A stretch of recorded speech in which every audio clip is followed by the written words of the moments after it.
Welcome back to another episode of Listography, guys.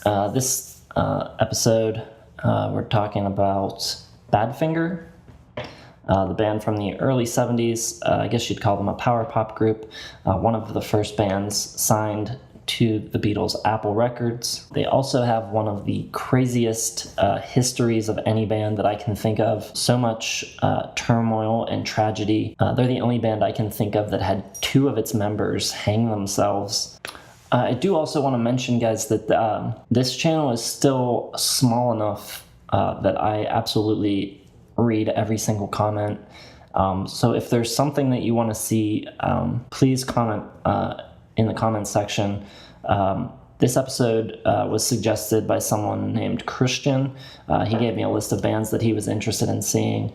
This was one I planned on doing anyways, as were a few others on his list, so I decided to bump it up. But I'm definitely all ears as far as what you'd like to see on the channel. I do plan on getting to a few of those other ones soon as well, so I thank you for the interest and for the comment. But now to get into the list, there are 9 Badfinger albums, so we'll start at number 9, and the album is Say No More.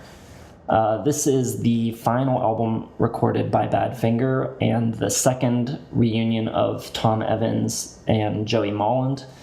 It also has Tony Kaye on keys, formerly of the group Yes, and guitarist Glenn Sherba and drummer Richard Bryans.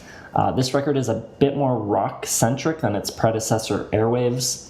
And even though it's my least favorite album of theirs, there are still some good, catchy power pop songs on this record, and it also features some really smoking guitar solos.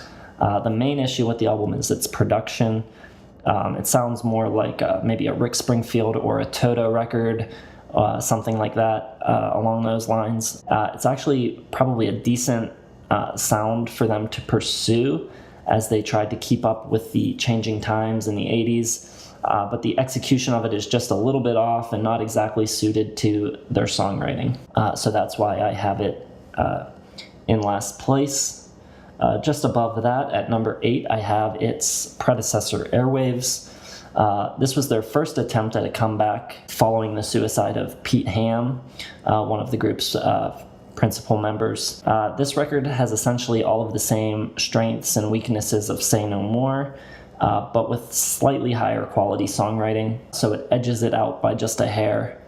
Love Is Gonna Come at Last is a great pop song. The Dreamer and Sail Away are pretty strong offerings as well. Next on the list at number 7 is the album Wish You Were Here. This was the final album with Pete Ham to be released during his life, but it was recalled from store shelves after only being out for 7 weeks.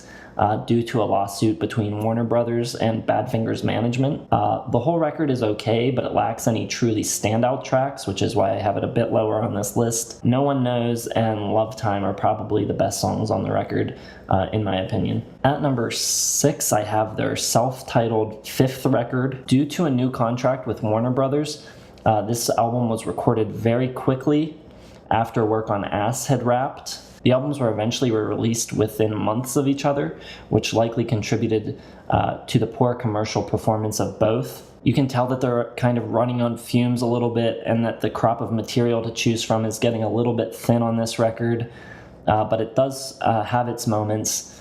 Shine On should have been a hit. Why Don't We Talk, Mad at Spam, and Lonely You are some other highlights from this record.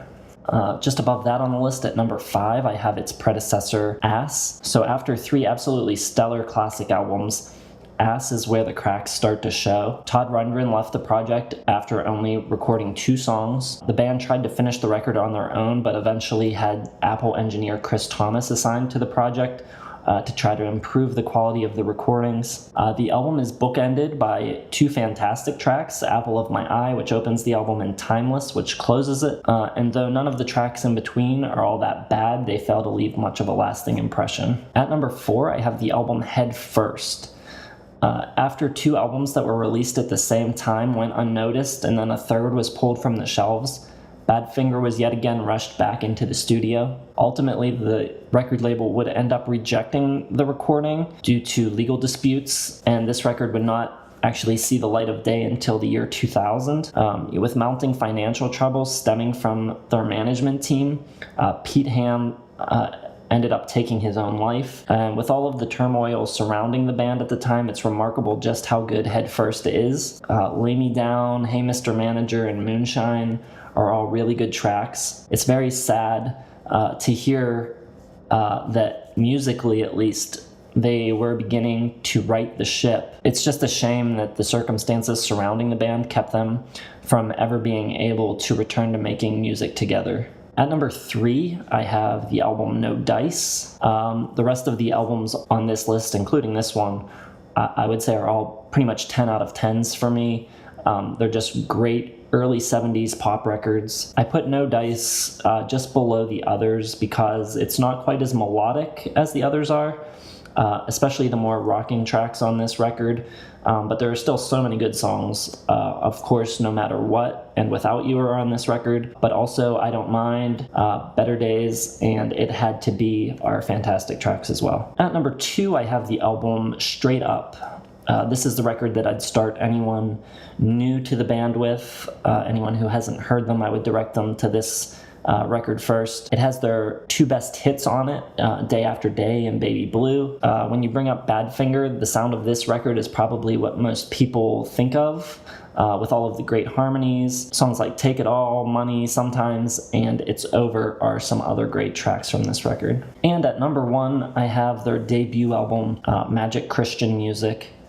Slightly rougher around the edges than Straight Up. This album's less polished sound gives it a lot of character, and although this album is a little more psychedelic and it's weirder, especially the Tony Visconti produced tracks, than what they'd go on to be known for, track for track, I think it's probably their strongest effort from a songwriting standpoint.